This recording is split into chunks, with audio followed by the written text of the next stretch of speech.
Menurut akidah saya, menurut akidah saya, menurut akidah dia kalau kita gitu, sesat. kalau memang Ahmadiyah dibubarkan, Kristen dibubarkan. Bukan, maksudnya bukan. Kalau ngomongnya sesat, enggak. Yang Kristen tidak usah dibubarkan. Kristen tidak usah dibubarkan. Komunis tidak usah dibubarkan. Ahmadiyah kenapa dibubarkan? Karena mengaku Islam. Kristen tidak mengaku Islam. Kemudian komunis tidak Islam. Tetapi Ahmadiyah mengaku-ngaku dirinya Islam. Saya ngerti itu yang persis. sesat. Ngerti persis. I understand completely. Sesat ya, dia nggak sesat ya. Maksudnya Cuma dari kata sesat yang saya persoalkan. Ya.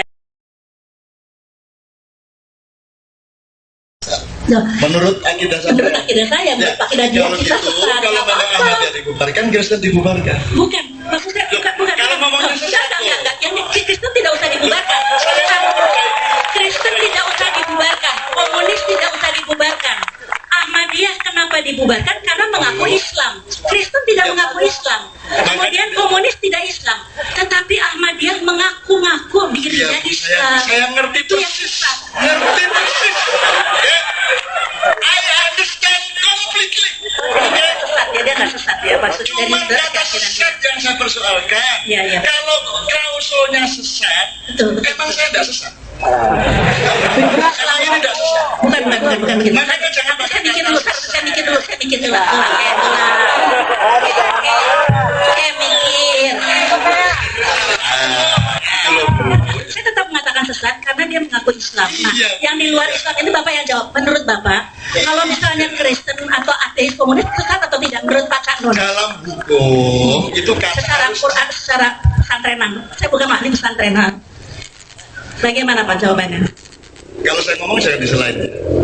Kalau hukum aturan itu setiap kata harus dipilih yang tidak ada relativitasnya. Kalau kata sesat dipakai, dia juga bisa berlaku kepada yang lain yang juga sesat.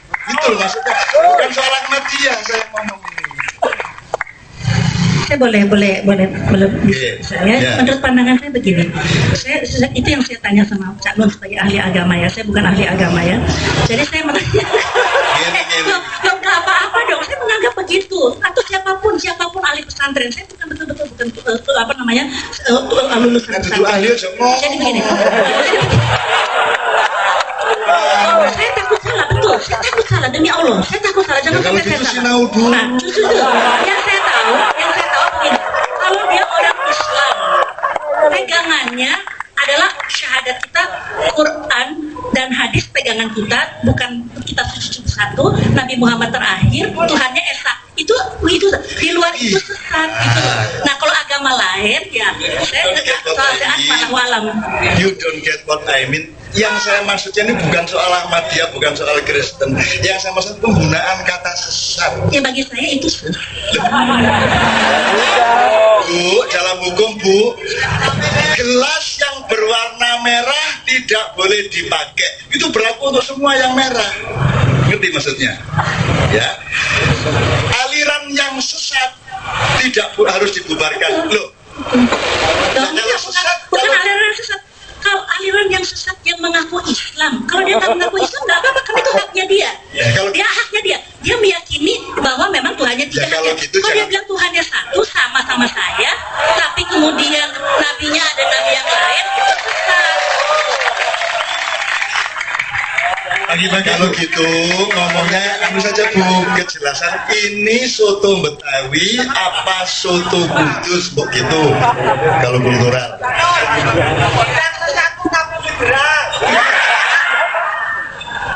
Bu Yulia, kalau kita kembali ke Ahmadiyah sebenarnya kan sangat simpel sebenarnya. Disarankan pilihannya kan dua kalau nggak salah. Satu, mendaftarkan diri sebagai agama Ahmadiyah. Kan itu kan? Oh, saya agamanya Ahmadiyah, Tuhan saya Allah, Nabi saya Mirza Ghulam Ahmad. Ibadah saya berdasarkan ajaran kitab Tadhkirah. Ya begitu kan? Atau kalau tidak, loh saya ini orang Islam kok, Nabi saya Muhammad. Kalau Mirza Ghulam Ahmad itu mursyid. Itu ulama utama kami, sebagaimana Ibnu Taimiyah atau Jamaluddin Al-Afghani di Muhammadiyah, atau Syekh Abdul Qadir Jailani, Imam Syafi'i. Itu ya sudah lah, nggak apa-apa lah, sudah Bu, ojo larang-larang Bu. Wong sekarang semua juga menuhankan uang gitu loh, Bu, jangan larang-larang Bu karo konco. Terus sampean dilarangi karo Gusti Allah loh sampean. Udahlah, kita semua itu makhluk Allah, semua itu harus kita sayangi, semua itu kalau bisa kita ajak saling sayang menyayangi. Kalau dia masih umpamanya sampean sebut sesat dalam hati, ditemani menuju ketidaksesatan bil hikmah wal mau'idotil hasanah wajadilhum billati hiya ahsan. Tapi kalau dihadapi dengan kebencian, permusuhan, dan tudingan-tudingan, itu nanti apapun yang terjadi itu tetap akan mudarat bagi banyak orang. Gitu. Jadi ya saya kan tidak ikut-ikut di sini, saya juga tidak diikutkan. Kenduri cinta juga tidak dianggap oleh siapa-siapa. Maka paling tidak di dalam lingkup kenduri cinta kita memiliki kesehatan berpikir, kesehatan berbudaya, dan kesehatan bersikap satu sama lain. Kira-kira gitu ya. Saya berteman sama beliau, sama Pastor Romo sejak sama PKI sejak kecil saya berteman, dan saya juga tuh tidak bagi dia saya juga sesat. Aku yang ngerti, cuman aku ya tetap tidak masalah gitu loh. Dia juga sesat tapi kan tidak perlu masuk ono wong pincang ya bocang kabare jang mungkin ono ono wong bijak tekan dia bijak situ iya ya cok ngono ta ya. Jadi mari kita agak berpuasa sedikit, tidak mudah mengungkapkan apapun yang kira-kira menciptakan masalah di antara kita. Gitu loh. Kira-kira paling tidak yang disebut kearifan budaya seperti itu. Kalau Mas Sobari punya istilah kesolehan sosial. Kesolehan sosial, beliau harus menjelaskan kesolehan. Apapun yang terjadi, kalau kita menciptakan disrupsi, artinya kita melakukan perjuangan yang kita yakini benar, tapi dengan torikoh, kaifiyah, siasah atau cara yang ternyata menciptakan disrupsi, itu tetap tidak lulus di dalam teori kesolehan sosial. Nah, apa gerangan teori kesolehan sosial itu? Inilah pencipta teorinya Muhammad Sobari. Hari udah ngerti ya? Ini saya cinta sama beliau nih karena ya Allah ada seorang wartawan baru di Republika. Beliau jam 7 pagi udah ngetik di sana. Ada wartawan baru belum kenal siapa dia. Siapa kamu kok ngetik di sini? Keluar kamu. Enak aja, bukan karyawan, bukan apa. Keluarlah dia. Terus duduk di tempat satpam. Udah duduk ngobrol sama satpam, terus bosnya Republika datang yang namanya Pak Parni Hadi loh. Riwat nengke kowe. Ya aku ngenteni kowe. Ayo mlebu. Akhirnya masuklah ke kamar. Bos, wartawannya bingung loh, kok orang yang saya usir tadi kok sama bos. Wah, dia bingung. Dia tanya kiri kanan, siapa gerangan tokoh itu tadi yang telanjur saya bentak-bentak. Akhirnya ketemulah dan mengetuk pintu di kamarnya Pak Parniadi. Terus menghadap, saya mohon maaf, saya mau minta maaf kepada Bapak ini tadi saya bentak-bentak, sebab saya tidak tahu, saya pikir siapa, kok ternyata Pak Ahmad Thohari.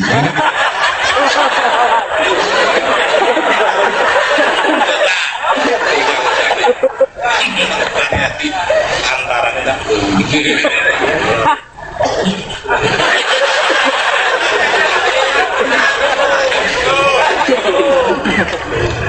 Oke, soleh, kalau kita boleh, soleh itu juga sebuah pengertian. Demikian ini sekalian semacam anu aja. Karena soleh ini beda sama baik, sama benar. Kalau benar itu hak, kalau dalam Islam ya, Mas. Jadi kalau baik itu khair, itu pun kebaikan yang masih cair, yang masih universal.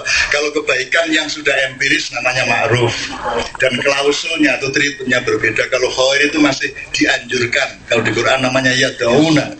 Tapi kalau ma'ruf itu sudah pasal hukum, maka ya'muruna, dia sudah dijadikan aturan baku yang diperintahkan untuk ditaati oleh masyarakatnya. Ya. Nah, soleh itu apa? Saya sudah tanya ke semua majelis taklim yang saya ketemu, dan mereka semua kebingungan. Soleh itu bahasa Indonesia ya soleh. Nah, ya apa soleh itu? Ya kalau di Jogja penjual soto yang terkenal itu Pak Soleh. Ya tapi artinya apa? Ya baik loh, kalau baik itu khair. Ya muruna bil khair, ya dauna ilal khairi wa ya'muruna bil ma'ruf. Itu kalau di Quran begitu. Nah, soleh itu apa? Maka disitulah demokrasi yang disiapkan oleh Tuhan untuk tafsirmu, untuk pencarianmu, untuk ijtihadmu. Kesolehan sosial, kalau menurut istilah Pak Sobari, menggabungkan antara kata sosial dengan soleh, idiom dari Al-Quran, adalah ketika perbuatan baik, ketika kebenaran dan kebaikan di dalam ide dan gagasan kita itu diaplikasikan secara tidak menimbulkan masalah secara sosial. Jadi kita baik, tapi dalam menerapkan kebaikan itu menimbulkan masalah. Ada orang yang menderita karena kebaikan kita, menjadi tidak soleh. Soleh adalah kalau kebaikan lulus menjadi maslahat sosial. Soleh adalah kalau kebenaran lulus menjadi kemaslahatan dan keenakan rahmatan lil alamin untuk orang banyak. Itu namanya soleh. Kira-kira gitu. Jadi azan saja belum tentu soleh, karena azan bisa kalau terlalu keras, apalagi tidak enak, itu bisa menimbulkan destruksi estetik di sekitarnya. Ya itu baik, benar, tapi belum tentu soleh. Ya kalau adanya adan jelas Jawa apa Sunda apa Arab gitu kan, ini kadang nggak jelas. Do-nya do Arab, re-nya re Barat, si-nya si Jawa, mi-nya mi Sunda. Allahu Akbar, Allahu Akbar. Sekarang mendingnya Allahu Akbar, Allahu Akbar. Lah enak tau, jelas tau. Asyhadu an la ilaha illallah wa asyhadu anna Muhammadar Rasulullah wa asyhadu anna Muhammadar Rasulullah. Jelas sudah. Ini mesti aliran kafir liberal. Atau Jawa model Bantul. Bismillahirrahmanirrahim. Alhamdulillahirabbil alamin. Ar-Rahmanir-Rahim. Maliki yaumiddin. Iyyaka na'budu wa iyyaka nasta'in. Ihdinas siratal mustaqim. Siratal ladzina an'amta 'alaihim ghairil maghdubi 'alaihim waladdallin. Malaikat manduk-manduk. Narare. Ya, wis ngono kan. Atau sekalian yang Masjidil Haram, Allah, ngono kae. Sing kayak pesawat take off itu.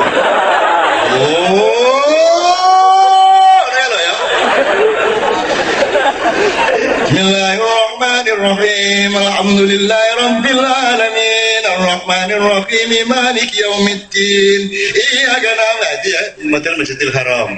Itu. Nah, harus maslahat secara sosial, itu kesalahan ya Pak Sobari ya. Wiritan itu juga jangan menyakiti orang.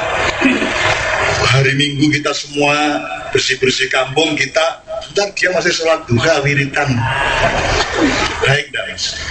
Sing kita mencel kayu, bersihin parit gini. La ilaha illallah, la ilaha illallah. Oh sebenarnya dobur harus. Kalau maju, enggak gitu kan? Kira-kira gitu enggak? Nah, makanya saya panggil teman saya yang saya cintai, Mas Pipit Rohiat dari Berlin. Saya mohon dengan sangat paling tidak untuk say hello, kangen-kangenan Mas Pipit. Tidak tahu tiba-tiba beliau hadir di sini karena saya sudah batin sejak beberapa hari ini. Dia melihat Ahmadiyah dari jauh gitu. Karena Ahmadiyah sangat hidup di Inggris dan di tempat-tempat lain di Eropa, tidak tahu di Jerman. Mas Pipit just to say hello dan kangen-kangenan. Ada kopi, ada teh di depan sini. Jadi tolong dijemput beliau. Oke teman sekalian, mari kita shortcut. Saya kira pembicaraan kita tentang poin yang pertama sebenarnya sudah relatif sedikit dilemparkan oleh Bu Yulia tadi untuk masuk ke pemetaan close up dari Monas ya. Sekarang kita ngomong setting.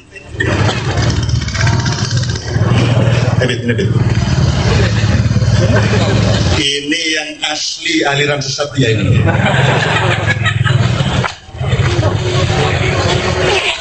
Wes kelambiran gondol.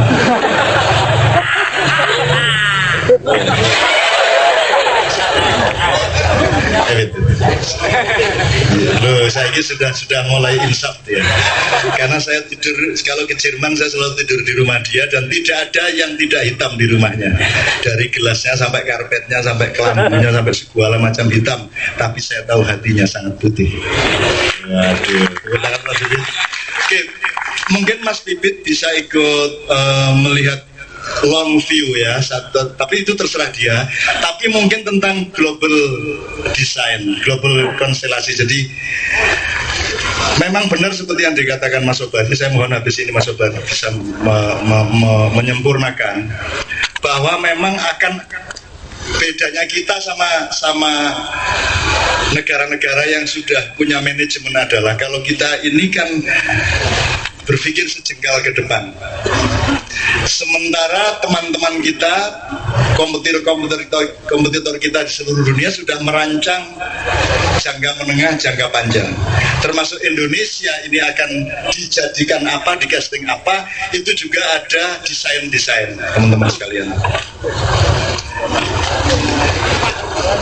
Seperti yang teman wartawan tadi mengatakan mengenai Munarman tadi ya, itu kan sangat memberi indikasi bahwa kayaknya kok memang ada denotasinya bukan seperti yang kita baca dan kita pahami di media massa. Sebenarnya ada konotasi di balik itu semua, ada desain di belakang itu semua, ada tendensi-tendensi. Nanti kalau dalam konteks internasional itu bagaimana sebenarnya? Kalau saya GR saja bahwa memang Indonesia ini negara besar, rakyatnya juga dahsyat, alamnya juga kaya raya, maka pasti Indonesia ini menjadi faktor terpenting untuk era berikutnya dari konstelasi dunia. Oleh karena itu Indonesia jangan sampai bangkit dalam arti yang sebenarnya, tetapi dia harus menjadi alat dari pertahanan-pertahanan regional dari negara-negara adikuasa tertentu.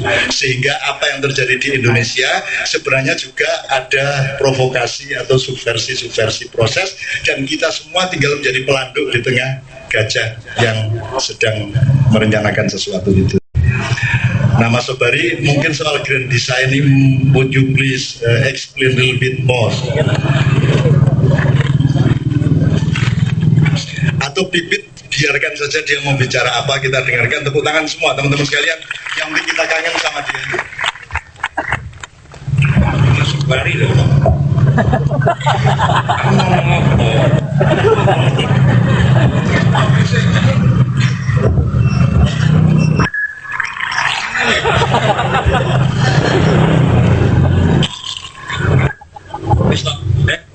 Mbak ini saya disuruh, selamat malam. Saya ini disuruh merasa jadi korbannya Cak Nun. Tadinya mau pulang, mau pamit, sudah capek, disuruh ngomong di sini. Ya, saya ngomong apa ini? Saya kemarin datang dari, saya sudah seminggu di sini, tapi tadi malam kemarin saya datang dari Balikpapan. Kebetulan saya sekarang dilibatkan untuk reformasi birokrasi. Jadi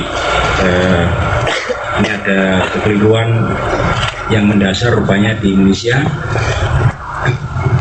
Dari permulaan kita lihat, kalau saya lihat di luar negeri, dari Jerman, selalu bingung soal kasus Lapindo, SBY, gitu. Yogyakarta, SBY yang harus menangani, semuanya SBY. Terus kok ada kasus BLT, SBY, terus sekarang katanya petani juga enggak, ya kan? Dan lucunya kan selamanya menjelang pemilu. Dan itu bisa-bisa kan SBY kepilih lagi istilahnya.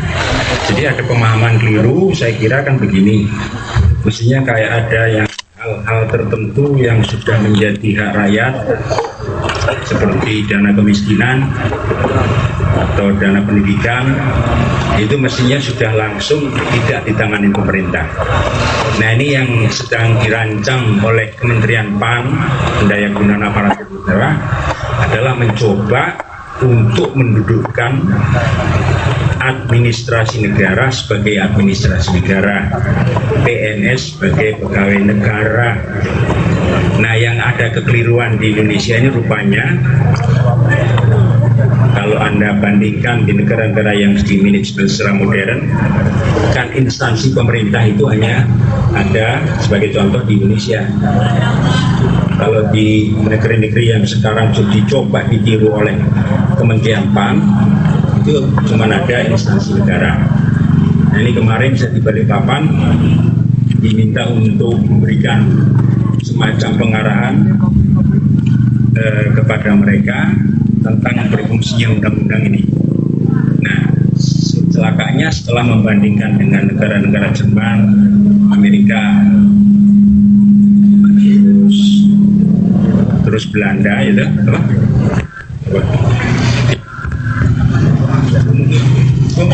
jangan dong,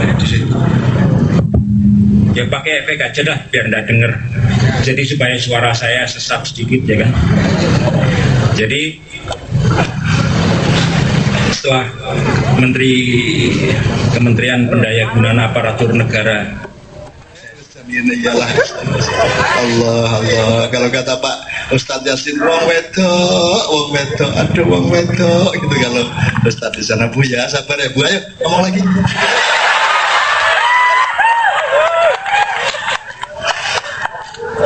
Mudah-mudahan, karena saya tahu Ibu Yulia tidak sakit, saya ngomong seperti itu, dia tidak sakit, dan alhamdulillah tetap kita jadikan keindahan, kita tetap kita jadikan kehangatan. Ya.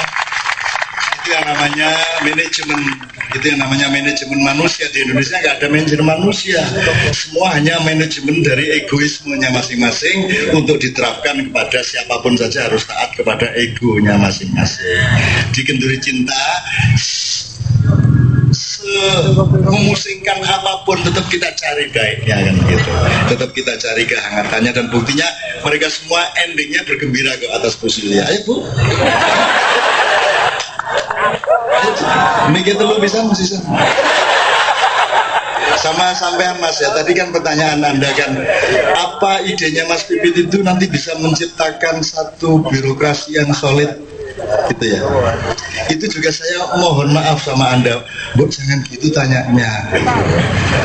Itu kan sama dengan apakah nanti melawan Kroasia Jerman bisa menang kira-kira.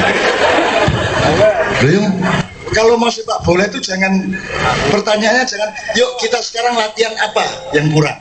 Kan begitu dong, apa yang harus dirubah dalam sistem latihan kita, itu yang kita lakukan. Nah, kalau pertanyaan Anda kira-kira nanti bisa menciptakan, ya enggak ero, Anda ini juga terlalu menuntut. Mas Pipit ini mau dandanin masalah yang sangat mendasar, yang menjadi kesalahan bangsa Indonesia di dalam memanage negaranya. Itu loh Mas. Maka kita ambil, wah, yang kita bayangkan malah itu nanti ngerubahnya bagaimana ya? Apa harus ada yang lewat MPR, apa cukup eksekutif nanti berdebat sama DPR? Kan kita yang pikirkan kalian gitu. Bukan soal nanti efektif apa tidak, ya engkau nanti dulu lah. Jangan terlalu bikin putus asa gitu loh. Artinya kita ini saking miskinnya, saking lamanya tidak punya harapan, maka setiap harapan itu kita bebani dengan seluruh idaman kita, betul nggak Mas? Jangan, lu kasihan dong. Ini Mas Pipit luar biasa menurut saya, dia lebih mengerti birokrasi Indonesia daripada orang Indonesia, bahkan daripada birokrat Indonesia. Padahal dia orang yang dibuang-buang oleh Republik Indonesia 30 tahun lebih. Mohon maaf, Mas Pipit ini tidak diterima oleh KBRI 20 tahun lebih, 20 tahun lebih. Dia dianggap kita rasional, jangan mitologis. Bisa nggak ya? Ya gak ero rek. Katanya, dek, ayo turun, kami semua temaga. Ya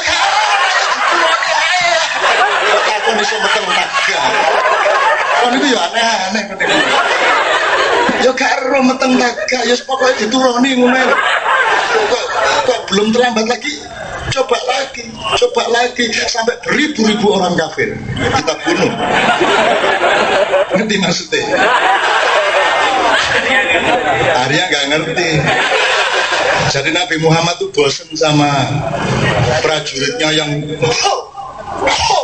pokoknya mau perang terus. Ini sudah selesai, sudah Fathul Mekah, tidak ada perang lagi. Kamu pulang ke rumah, tiduri, mesrai istrimu, dan satu kali kamu tiduri dengan santun kamu, pahalanya sama dengan membunuh 70 orang kafir. Lalu kata Nabi Muhammad. Jadi nanti pulang ke rumah masing, dek, saya maunya 210 kafir. Nah, tinggal gitu kan.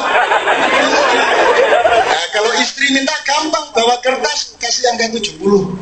Nah, apa ke 70? Katanya mau bunuh 7 kafir. Ya, gitu kan, tinggal gitu. Semua jadi indah kok mas. Ini yang pengantin baru, mana pengantin baru mana sih? Nah, ayo nanti mau berapa? 140, 210, 280.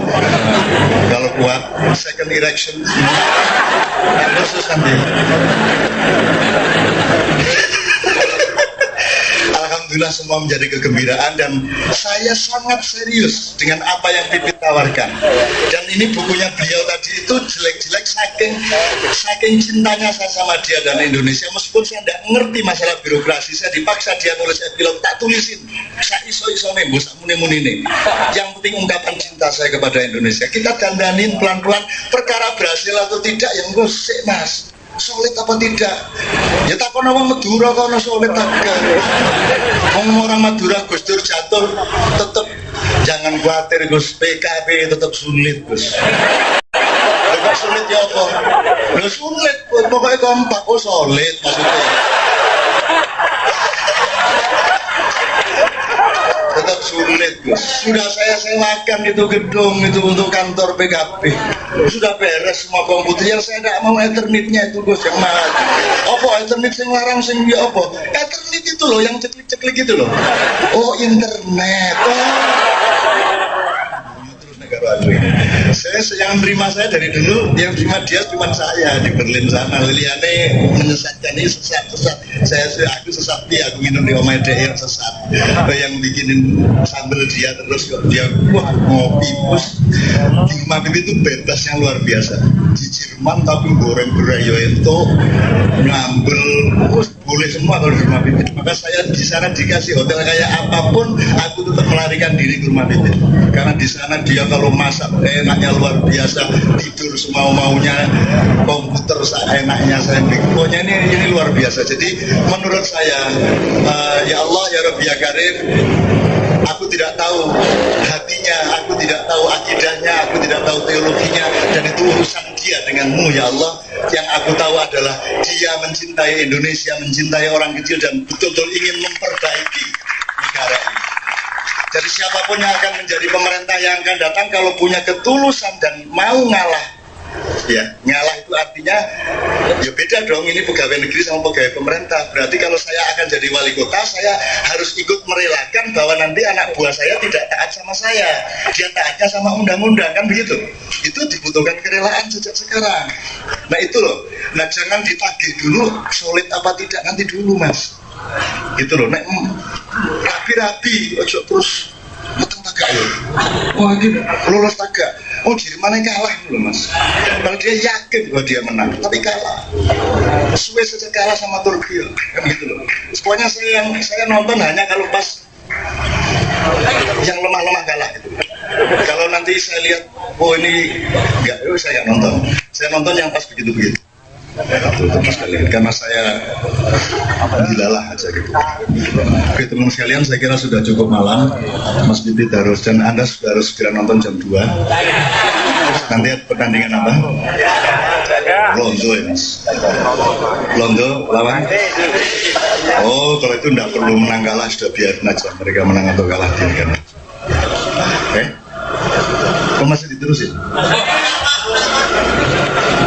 Masih diterusin. Kalau gitu please from you, silakan maju 1, 2, maju Mbak 3, ya silakan Mbak. Yang belum kita bicarakan sebenarnya posisi kenduri cinta. Kalau ngomong kenduri cinta, kenduri cinta ya tidak ada masalah. Tapi kalau ngomong kenduri cinta dan Indonesia itu ya agak nggak begitu enak juga, karena Anda ini bikin kayak gini juga tidak diakuin dan tidak dianggap sumbangan apa-apa oleh Republik Indonesia, oleh media massa, oleh mainstream, oleh apapun. Bayangin untuk acara yang sebagus ini dan berjam-jam seperti ini, kira-kira dibandingkan Mamma Mia itu kira-kira produktif mana secara ilmu dan ya kan masih lumayan Anda ini kan itu ya betul-betul mikirin. Tetapi kan Anda itu sampai urunan dapat 1 juta sebulan tepuk tangan saking melarat. Usaha ini ganteng-ganteng urunan yang alah siapa ya lah. Musake muga-muga swargamu sedur ya, tapi jangan terlalu tinggi surgamu, sebab nanti kesepian kamu di sana enggak banyak orang. Mending masuk neraka banyak teman.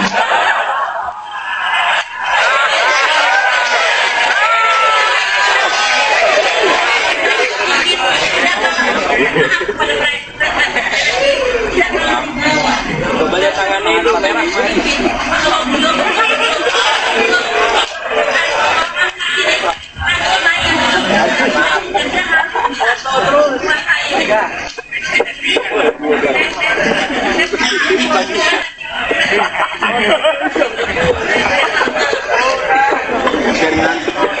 Mudah-mudahan dari kapan-kapan jadi first lady Indonesia, sehingga pusing presiden-presiden lain dari negara-negara lain itu ya. Amin ya rabbal alamin. Wah, ngeluh wes liane. Senengke. Ya Allah, teman-teman sekalian, terima kasih atas semuanya tadi. Saya harus menjawab pertanyaannya Anda tadi. Saya kira hampir menyeluruh ya Mas yang Anda tanyakan itu. Misalnya kalau Anda mempelajari fisiknya Muhammad saja ya, cara dia berjalan, dia selalu menundukkan kepala, dia berjalan itu seperti menurun bukit kalau jalan. Jadi dia selalu merunduk di depan orang lain. Artinya dia tidak pernah menunjukkan kegagahan. Nabi Muhammad tidak, sangat menjaga diri untuk tidak gagah. Gitu ya. Itu sebenarnya kan Anda tahu sifatnya alif sama wawu itu kan. Kalau Rasulullah itu selalu wawu. Jadi Allah itu ketika dia individu itu dia ahad namanya, ahad, maka lambangnya alif, ahad. Tapi kalau dia sudah nyawiji atau yuwahidu fi tauhidin ya, maka di situ sudah wawu, dia sudah wahid, bukan lagi ahad. Nah Rasulullah itu tugasnya wahid, bukan ahad. Maka eksistensi pribadi Rasulullah hampir tidak pernah dia urus. Eksistensi itu kan bisa muncul dari pakaian, muncul dari status, muncul dari cara berpikir, muncul dari cara omong dan sebagainya. Dan saya tidak pernah menemukan si Rasulullah Muhammad ini, sallallahu alaihi wasallam ini pernah berpikir eksistensi. Dulu sudah pernah saya jelaskan manunggaling kaulalan Gusti itu pada Muhammad adalah di mana Allah sama umatnya menjadi satu di dalam hatinya, sehingga dia tidak akan melakukan hal-hal yang menyakiti umatnya karena Allah akan marah sehingga pecahlah dadanya, dan dia tidak akan pernah bersikap kepada Allah yang kira-kira merugikan umatnya kan itu kalau internal. Kalau eksternalnya pokoknya jauh lah sama kita lah. Kalau kita ini kan cekakaan, cuawaan. Rasulullah itu tidak pernah membuka mulut terlalu lebar dan tidak selalu ngomong, dan tidak selalu asal ada orang bicara langsung ditanggapi. Itu jauh dari sifat Rasulullah. Jadi ya sekalian, misalnya Rasulullah tidak pernah berhadapan dengan orang dan menuduh kamu sesat. Tidak pernah. Misalnya Cak Nur itu pernah didatangi oleh sejumlah teman ketika sangat sakit dan lumpuh dan ususnya ditali di luar perutnya. Itu Cak Nur didatangi dan orang-orang itu mengatakan, Cak Nur, sekarang saatnya Cak Nur harus tobat kembali kepada Allah Subhanahu wa taala. Itu kalau saya tidak paham saja gitu. Kalau saya mendatangi Cak Nur seminggu kira-kira sebelum beliau wafat, itu saya datangkan teman yang bisa membuat, alhamdulillah, dengan tangannya membuat Cak Nur dari lumpuh menjadi berdiri, bisa merasakan teh lagi, tempe lagi, dia lidahnya bisa merasakan asin, manis dan sebagainya. Karena berbulan-bulan dia tidak bisa merasakan asin karena dia diinfus dalam waktu yang terlalu lama sehingga tidak berfungsi lagi saraf-saraf di lidah. Nah, seminggu sebelum itu Cak Nur bisa berdiri, bahkan ngantar saya keluar dari rumahnya, bahkan menunggu kendaraan saya. Dia cukup lama ngobrol sama saya di luar dalam keadaan ususnya ditali. Ususnya ini akan dikembalikan oleh dokter ke dalam perutnya kalau Cak Nur sudah cukup sehat. Lagi lah angel. Loh, sehatnya itu kalau ususnya dimasukkan nunggu sehat lah angel lagi. Jadi kapan telurnya ditetaskan, sebentar nunggu ayamnya keluar dari telur lah angel lagi. Itulah yang terjadi pada Cak Nur, sehingga kemudian alhamdulillah saya banyak bertentangan pendapat sama Cak Nur. Saya juga punya kejanggalan yang juga kadang-kadang luar biasa kepada pikiran-pikirannya Cak Nur, tapi itu tidak boleh mengurangi cinta saya dan hormat saya kepada dia sebagai hamba Allah dan ciptaan. Saya kenal ibunya Cak Nur, kakaknya Cak Nur, adiknya Cak Nur. Bahkan mungkin teman-teman para Madinah tidak kenal Cak Nur punya adik namanya Saifullah, adiknya lagi namanya Adnan, bapaknya namanya Abdul Majid. Orang tidak tahu Cak Nur seorang NU. Tahunya Cak Nur bukan NU kan? Cak Nur itu orang NU, Nahdliyin misalnya gitu. Banyak dimensi-dimensi yang saya kenal pada Cak Nur, dan itu semua saya hormati sebagaimana adanya. Ketika dia mulia harus saya muliakan, ketika dia salah, kalau saya punya peluang saya akan kritik, kan begitu. Tapi tidak akan saya kutuk dia, tidak akan saya sesat-sesatkan dia, karena itu haknya Allah untuk menyesatkan seseorang, kan begitu. Artinya berhati-hatilah, milih kata itu berhati-hatilah gitu, maksud saya gitu. Itu namanya kesenian itu kan nada itu harus pas, tak gendong itu harus pas, nggak boleh tak gendong mana lain, nanti orang nggak seger. I love you itu harus dikasih full, kalau nggak pakai full orang nggak harus I love you full loh. Itu masalah kesenian. Nah, kita ini bermasyarakat kurang memperhatikan estetika karena kita tidak pernah dididik untuk memiliki tes yang baik, tidak dididik untuk beradab, tidak terdidik untuk tidak konyol, tidak terdidik untuk memperhatikan martabat, derajat dan kemuliaan sebagai manusia. Tidak malu begini-begini, tidak malu. Begitu banyak hal yang memalukan tapi kita tidak malu. Dari ibu-ibu pakai jilbab mengantarkan anaknya pakai rok mini joget-joget, dan dengan mantap dia pakai jilbab. Sampai koruptor kalau sudah terhukum terus disyuting tuh gini-gini, dia pikir dia Bung Tomo gitu loh, malah gini-gini itu betul-betul kebesaran Allah itu. Kayak ada loh makhluk kayak begitu itu loh. Lah ya kok bisa gitu loh. Kudune kan wong copet aja Mas, ketangkep itu nutupin dengan kaos, kok wajahnya ditutupin. Ini enggak, koruptor ini malah itu tuh malaikat sendiri gini dia. Berjuta-juta malaikat itu menaruh tangannya di atas keling. Tak bayang no, tapi enggak beneran tuh cuma imajinasi. Ini Mas ya. Nah, Rasulullah itu Anda pelajari.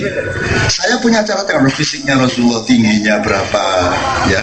Dia tidak terlalu tinggi, tidak terlalu rendah. Rambutnya bagaimana? Mirip aku jelas.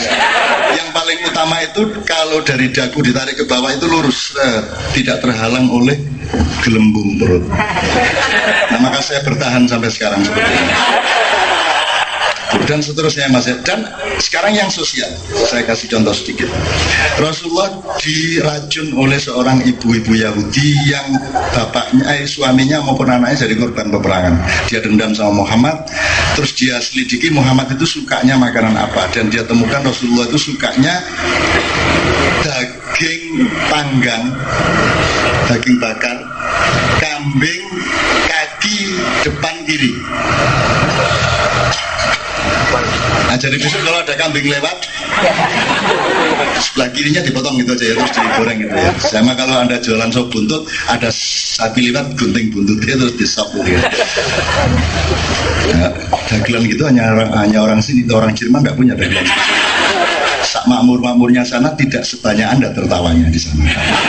Makanya Pipit selalu ingin pulang ke sini, sebab di sana nggak cacing-engesan. Ya, di sana Pipit dulu kan diajak-ajak terus sama orang Jerman ini dulu. Lama-lama dia manggil. Karena Indonesia direndahkan terus, dianggap orang primitif terus kan, brutal, kekerasan ya. Akhirnya Pipit bilang, "Loh, kok baru tahu? Itu belum terlalu, orang Indonesia tuh suka makan orang." Indonesia tuh kaki itu, wah kalau lihat kaki, lihat driji itu, wah, gitu ya. Akhirnya tidak ada orang berani mengejek dia lagi. Terus seperti Agerono Pipit, wah dikeledak driji itu. Itu Pipit. Cara dia tentu cara Jawa, Mas. Cara Jawa. Jadi selalu nyendoi dari bawah, gitu kan. Dan sendok selalu berkuasa atas makanan di atasnya. Itulah maka kalau kebudayaan Indonesia menguasai dunia, kekuasaannya bukan penindasan, bukan penginjakan, dan bukan pendoliman. Kekuasaan Indonesia adalah kekuasaan yang memangku orang lain di seluruh dunia hangat di dalam pelukan dan kemesraan. Dan itulah titik di Jerman. Makanya dia selalu pakai hitam karena dia toleran. Kalau saya pakai putih, bagaimana yang hijau? Kalau saya pakai warna-warna hitam, ini kan sudah universal. Mayat ya hitam, semua ya hitam. Jadi pokoknya dia selalu pakai hitam. Cuma tadi memamerkan aku ganti putih katok itu ada konversi baru. Mungkin dia masalah Ahmadiyah. Jadi ketika diracun, Mas, jadi diselidiki Rasulullah ini kabilanya keluarnya kemana-mana itu kira-kira kapan, jam sekian kira-kira di mana, dicegat sama dia, dikasihlah rombongan itu daging kambing bakar, tapi khusus untuk Muhammad dikasih kaki kambing kiri depan. Dimakan oleh Rasulullah, Rasulullah sakit keracunan, sakit panas dan lain sebagainya, pokoknya sehingga Rasulullah dirawat di salah satu rumah Ahlul Bait, artinya rumah keluarganya sendiri. Nah, dapat beberapa hari Rasulullah berpikir, ini kalau saya tinggal di sini terus, nanti saya menyakiti orang-orang yang tidak berani ke sini. Karena yang ke sini keluarga saya melulu, yang orang bukan keluarga saya, yang tidak secara sama saya, menjadi tidak mau, tidak berani ke sini. Maka dia bilang, tolong pindahkan saya ke sebelah Masjid Madinah. Nah, beliau terus dipindahkan ke Masjid Madinah di situ sehingga semua orang bisa besuk kepada dia. Jadi ya, Mas, ada banyak sekali contoh-contoh. Itu yang paling saya sukai itu bukan hanya tidak menyakiti orang, Mas, dia justru agak terbalik-balik nih Rasulullah ini kalau dilihat dari pikiran normal ini. Luang perang kok strateginya dia itu bukan bagaimana menghabiskan musuh, strateginya dia selalu adalah bagaimana ada saat terpaksa kita lakukan peperangan tetapi korban sedikit mungkin di kedua belah pihak. Lah Mas, tak sukar terus. Itu kan strategi yang luar biasa sukar. Itu ibarat bagaimana kita masukkan gol tapi jangan sampai 3-0. Ya 2-1 lah, gitu ya. Ya lah susah, Mas. Itu kan harus sakti Mandraguna, Mas, untuk bisa seperti itu. Dan itu Rasulullah selalu melakukan seperti itu.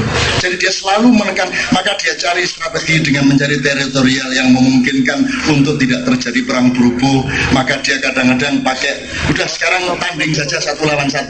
Misalnya Ali biasanya pakai pedang yang bercabang itu dan seterusnya. Nah, setelah menang perang Fathul Makkah, Fath itu kemenangan, jadi kembali dari Madinah ke Mekah seperti Imam Khomeini dari Paris ke Teheran gitu ya. Akhirnya semua anak prajuritnya Abu Sufyan ditawan, diborgol, diselinding. Tapi begitu semua didudukkan dan pasukan Islam berkeliling menjaga mereka, Rasulullah berpidato, ya ayuhan nas, inna hadzal yaum laisa yaumul malhamah walakinna hadzal yaum yaumul marhamah wa antumut tulaqa. Wahai prajurit sekalian, hari ini bukan hari pembantaian, tetapi hari ini adalah hari kasih sayang. Jadi Valentine Day itu kalau orang Islam silakan bikin, tapi namanya Yaumul Marhamah ya. Tolong pas hari Valentine Day nanti dibikin hari Yaumul Marhamah gitu. Ya, hari cinta. Kalau itu cintanya jelas. jelas bagaimana? Sudah barusan ditaklukkan, diselendeng, diborgol, pampasan perang dikumpulin, langsung dibebaskan oleh Rasulullah. Dan Rasulullah bilang, kamu pulangnya lewat pintu sana, karena di sana kamu ditunggu, kalian akan mendapatkan harta. Ada yang dapat unta sekian, kambing sekian, emas sekian, intan sekian, dan lain sebagainya, gandum, kurma. Loh, ini musuhnya malah dikasih, Mas. Abu Sofyan itu sampai dari 70 dia masih minta lagi 140, makanya terus bilang tadi itu membunuh orang kafir 70 itu gara-gara traumatik. Lah itu sudah dikasih 70 malah minta lagi, akhirnya dikasih 140 Abu Sofyan. Lah tentara Islam yang berdiri ini kan bengong loh, ya apa sih? Musuh yang kita kalahkan, kita setengah mati sampai luka-luka, mereka malah dikasih sapi, dikasih onta, dikasih emas, kita tidak dikasih apa-apa. Terluka nggak hatinya umat Islam? Satu, kalaupun harus melukai, biarlah anakku sendiri yang aku lukai, tapi aku bahagiakan tetanggaku, kan begitu. Tapi itu pun bukan, karena Rasulullah sudah siap dengan konsepnya. Proteslah ini para prajurit Islam. Rasulullah bagaimana ini? Kami yang setengah mati berjihad untuk membela Islam, membela Allah, membela tauhid. Kami sudah setengah mati, hampir mati, dan banyak saudara-saudara yang mati. Sekarang mereka engkau bebaskan dan mendapat harta benda berlimpah-limpah, sementara kami tidak dapat apa-apa. Wajar kan? Atas itu Rasulullah, oke, saya akan mengajukan 3 pertanyaan, kumpul di sini semua. Wahai prajurit Islam, berapa lama engkau bergaul denganku? 5 tahun, 10 tahun, 2 tahun, 1 tahun, 3 tahun gitu ya. Pertanyaan kedua, selama engkau bergaul dengan aku, yang engkau rasakan aku mencintaimu atau tidak? Oh iya, Rasulullah sangat mencintai kami gitu kan. Nomor 3, oke. Sekarang pertanyaan terakhir, kalian pilih onta atau cintaku? Oh nangis, orang Arab semua nangis, oh milih cintamu ya Rasulullah. Nah itu karena orang Arab kurang pinter. Kalau orang kita, yo cintamu tapi yo mosok cinta toh, yo untuk barang didik, tapi alah yo alah. Itu kan kalau kita kan. Nah kita punya budaya seperti itu. Itu loh teman sekalian. Itu pun tidak masalah. Tentara-tentara kita itu dengan ikhlas karena pakai konsep tauhid dan tasawuf. Itu pun mereka tidak tersakiti, dan Rasulullah sudah menghitung, sudah menakar. Rasulullah itu selalu bangga dengan puasanya. Kapan Rasulullah? Rasulullah selalu puasa Senin Kemis. Dan hidupnya adalah hidup puasa. Dia berhak menjadi raja, dia bisa menjadi raja ditawari oleh Allah melalui Jibril. Dari Jibril. Gusti Allah siap loh, nekon kepingin dadi raja. Takunu mulkan nabi, engkau aku dijadikan oleh Allah nabi yang raja di raja, dan kekayaannya sudah disediakan tuh gunung, kita sulap jadi emas. Sampai sekarang masih ada tuh gunung. Kalau Rasulullah mau dia jadi kaisar besar, tidak bisa terlawan oleh siapapun pada masa itu. Tapi Rasulullah milih tidak, aku menjadi abdan nabi ya. Saya menjadi nabi yang rakyat jelata saja. Lah pokok to kuwi. Mungkin iki rada dilurahe ngamuk atene. Yang dijadikan raja tidak mau itu kan. Tapi karena apa? Karena dia mengambil view dari kemuliaan di hadapan Allah. Semakin engkau berpuasa, semakin engkau mulia di hadapan Allah. Maka prinsip puasa ini loh. Sebenarnya kalau puasa diterjemahkan dalam bahasa ya efisiensi, tidak menggunakan dana yang tidak relevan, kan begitu. Dan BLT itu bagaimana itu pertanggungjawaban jawab undang-undang dan filosofinya BLT itu? Kok bisa bilang bantuan? Ngomong bantuan itu duit mbahmu tanya kok bantuan? Itu duitnya rakyat sendiri kok. Kamu menyampaikan duitnya rakyat, kalau kamu bilang bantuan ini, dan tidak ada yang bantah sampai hari ini, baru malam ini. Itu pun tidak akan keluar di koran. Lu kok bantuan ya? Kok bantuan ini ya? Lagi duitnya supaya emang pemerintah punya duit. Rakyat yang punya duit, pemerintah dibayar. Di mana-mana yang bayar lebih tinggi, lebih kuasa daripada yang dibayar. Lah kok tadi presiden, pendeta-pendeta dari wakil presiden ngomong terus, kon itu dibayar, kene gak dikai ngomong, kene sak kecap kon 3 kecap, kene 3 kecap kon 10 kecap, kene 10 kecap kon kecap. Nek jarine Markeso piye ngono. Loh dia yang kita bayar kok dia bilang bantu. Enggak. menurut Pipit tadi dalam undang-undang itu sudah hak rutin. Dan itu bisa disampaikan tidak harus oleh presiden, bukan diberikan loh, disampaikan. Ini harus hati-hati dengan kata-kata ini, bukan diberikan. Kalau diberikan itu kan milik saya berikan. Kalau disampaikan itu milikmu yang ada di tanganku karena aku pengurusnya, aku sampaikan kepada yang berhak. Jadi bukan bantuan. Jadi itu kesalahan hukum, kesalahan filsafat, kesalahan etimologi, kesalahan akidah, kesalahan macam-macam itu. Dosanya banyak kata-kata itu.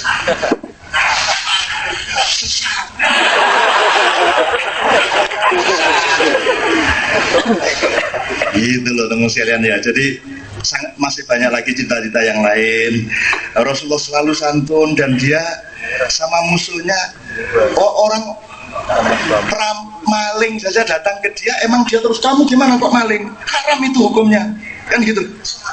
Itu hanya orang goblok yang mengatakan kepada maling bahwa maling itu dosa, itu orang goblok. Emang ada maling yang nggak tahu kalau maling itu tidak boleh? Kamu kok melacur? Itu haram. Lah ya wes seru lah. Mana ada pelacur nggak tahu kalau melacur itu haram? Wes seru wajan ya roh. Bukan itu masalahnya. Gitu loh. Jadi jangan ngomong itu, artinya memang benar Bu, memang benar bahwa itu haram, tapi tidak pada tempatnya kamu ngomong seperti itu karena poinnya bukan itu, denotasinya bukan itu gitu loh Bu. Memang sesat.